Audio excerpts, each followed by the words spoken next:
Good morning.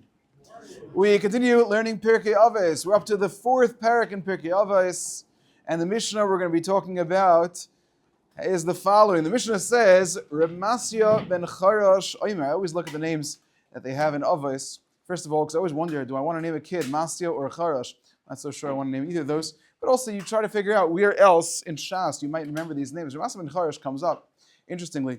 But here we go. Reb Masya ben Charash Omer, have a makdim b'shleim kol adam. A person should always be the one starting to greet people. That's a pashtus what it means. V'avezonav la'arayas. A person should be the tail to the lions. V'altihi roish l'shu olim. And a person should not be the head of the foxes. Certainly, this sounds like, at the very least, on the surface, a question that people might have to themselves. Would I rather be the best of the worst, or would I rather be the worst of the best? That's what a person might think.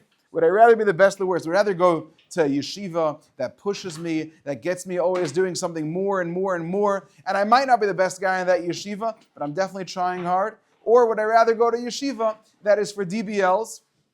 Chas v'shalom, no such people in the world. But if there was a yeshiva that was for a DBL, which is a deadbeat loser, but if chas v'shalom, and then I want to be the best, I want to be the best on top of that. So that's the question. So Masya ben Charash says a person should be the tail of the lion. It's best to be on the worst side of the best guys than to be on the best guy of the worst. But I was curious, what is the connection between these two parts? You should greet everyone, and you should be the best of the worst instead of being the worst of the best. So, Sefer I always like to turn to very quickly because it's very pashut pshat, it's very strong. He says like this: of course, you got to honor everybody. You've got to show honor. You got to greet people in the street, even if the guy smells, even if the guy looks like he's dangerous, even if the guy looks like he's someone you'd rather stay away from, even if it's the guy who tripped you last time. You should say to him, good morning. Like I always say about Dr. Engelberg's old Gesundsein, he always greets every single person in the street. He's so kind and so generous with his greetings. But he says, hello. You have to show kavod to everybody. I know a Rav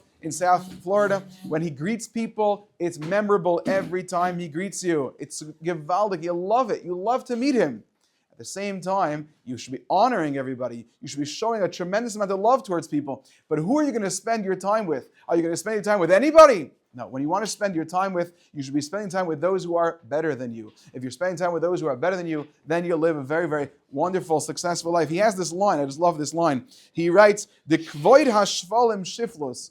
Having honor among the lowly people will still make you lowly. V'shiflus hanechbadim kavod. But being lowly amongst the honorable people, that is the greatest honor. With that, everyone should internalize that message. Should have a wonderful day full of bracha v'atzlacha.